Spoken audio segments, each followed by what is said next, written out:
ने उनके स्थान पर साध्वी विस्तृत विभा जी को साध्वी प्रमुखा सरदार शहर में 1 महीना पहले मनोनीत किया। आज ठीक 1 महीना आपको साध्वी प्रमुखा बने हुए हो गया है। आपका ये साध्वी प्रमुखा का 1 महीना हो गया है। तो हमारे साध्वी प्रमुखा जी भी अपनी सेवा दे रहे हैं और भी लंबे काल तक अपनी सेवाएं देते रहे, खासकर साध्वी समुदाय को।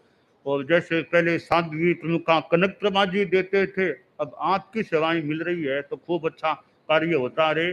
1 महीना आज संपन्न हो गया है और आगे भी खूब अच्छे ढंग से सेवाएं देते रहें। स्वास्थ्य अच्छा रहे, स्वास्थ्य के प्रति जागरूकता भी रहे, तो खूब अच्छी अपना भाषण, वक्तृत्व आदि आदि के द्वारा भी जनता को भी लाभ मिले, इधर और भी अपना कार्य भी होता रहे, तो सब कुछ खूब अच्छा चलता रहे। अब साध्वी प्रमुखा जी का उद्बोधन हो जाता है। प्रज्ञा प्रजागृति नीता चेतु विनिर्मलीकृतं नमोस्तु गुरुवे तस्मै अभिन्नाय ममात्मने अभिन्नाय ममात्मने। परम श्रद्धास्पद आचार्य प्रवर के चरणों में अभिवंदना। आदरास्पद मुख्य मुनि प्रवर साध्वी वर्या जी, साधु साध्वी वृंद, समणी वृंद, उपस्थित धर्म परिवार। कहा जाता है जापान का बचपन अच्छा होता है क्योंकि वहाँ बच्चों को संस्कार दिए जाते हैं, देशभक्ति के संस्कार दिए जाते हैं, शिक्षा के लिए उन्हें मोटिवेट किया जाता है। युवावस्था अमेरिका की अच्छी होती है इसलिए कि वहाँ आमोद प्रमोद के बहुत सारे साधन हैं, और वृद्धावस्था भारत की अच्छी होती है। मुझे पता नहीं लेखक की इस उक्ति में कितनी यथार्थता है, किंतु मैं यह अवश्य अनुभव करती हूँ कि तेरापंथ धर्म संघ में जिस व्यक्ति ने प्रवेश कर लिया उस व्यक्ति का बचपन, युवावस्था और वृद्धावस्था सब सुखकर होती है, श्रेयस्कर होती है। हम देखते हैं परम पूज्य आचार्य वर्ग की सन्निधि में अनेक छोटे छोटे दूध मुए बच्चे आते हैं और वे दीक्षा को स्वीकार करते हैं, और दीक्षा को स्वीकार करके वे प्रफुल्लता का जीवन जीते हैं, आनंद का जीवन जीते हैं, और उन्हें भेजकर उनके माता पिता भी एक निश्चिंतता की अनुभूति करते हैं। और जब वे धीरे धीरे आगे बढ़ जाते हैं, यौवन की दहलीज पर पहुंच जाते हैं, वे स्वयं अपने बारे में चिंतन करते हैं, अपने बारे में वे सोचते हैं कि मुझे किस प्रकार अब आगे बढ़ना है, साधना के क्षेत्र में मुझे आगे जाना है। और जब वही साधु वृद्धा अवस्था में प्राप्त हो जाता है, उसे यह नहीं सोचना होता है कि मेरी कौन सेवा करेगा। तेरा पंथ की परंपरा में श्रीमद् जयाचार्य ने सेवा केंद्र की ऐसी व्यवस्था की है जिसमें हर साधु या साध्वी जो वृद्धावस्था को प्राप्त हो जाता है अथवा जो अक्षम हो जाता है, रोगी हो जाता है, अपाहिज हो जाता है, वह उस सेवा केंद्र में रहता है और आराम से अन्य जो साधु साध्वियां हैं वे उनकी सेवा करते हैं और वे निश्चिंतता का अनुभव करते हैं। कल ही आचार्य वर पधारे थे गंगा शहर सेवा केंद्र में, शांति निकेतन में। वहां एक साध्वी को आचार्य वर ने फरमाया कि अब तुम सेवा केंद्र में भर्ती हो जाओ, और वो इसलिए आचार्य वर ने फरमाया कि उन्होंने आचार्य वर से प्रार्थना की थी कि आचार्य वर अब मैं 80 साल की हो गई, मैं चलने में अक्षम हूँ, गोचरी आदि जाने में अक्षम हूँ, आप मुझे सेवा केंद्र में स्थान दिलाएं। आचार्य वर ने उनको स्वीकृति दे दी। सचमुच में तेरा पंथ धर्म संघ एक विलक्षण धर्म संघ है। तेरा पंथ को पूछे कि तेरा पंथ धर्म संघ कैसा है। तेरा पंथ धर्म संघ तेरा पंथ जैसा धर्म संघ है। हम अपने आप में गौरव का अनुभव कर रहे हैं।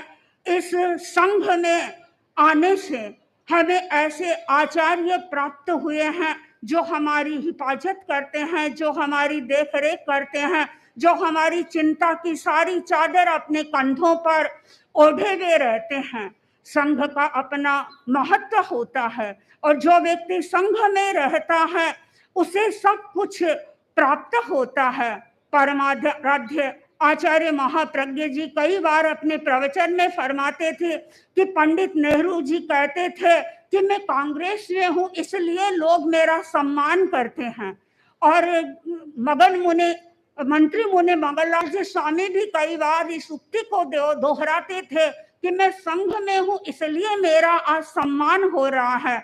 और हम सब ये देखते हैं कि जो व्यक्ति आचार्य की सन्निधि में रहता है, जो व्यक्ति संघ में रहता है, उसे आनंद की अनुभूति होती है और वह यहाँ रह करके अपना विकास करता है, वह आगे बढ़ता है और विकास के पायदानों पर चढ़ता चला जाता है। और जिस व्यक्ति ने, जिस साधु या साध्वी ने अपना पतंग यहाँ से काटने की कोशिश की, यानी यहाँ से बाहर चला गया, उसकी स्थिति कैसी होती है मैं सोचती हूँ बहुत सारे लोग इस बारे में जानते हैं। अभी हमने एक साधु को देखा, आचार्य वर्ग की सन्निधि में आया था, जो हमारे संघ से पृथक हो चुका है।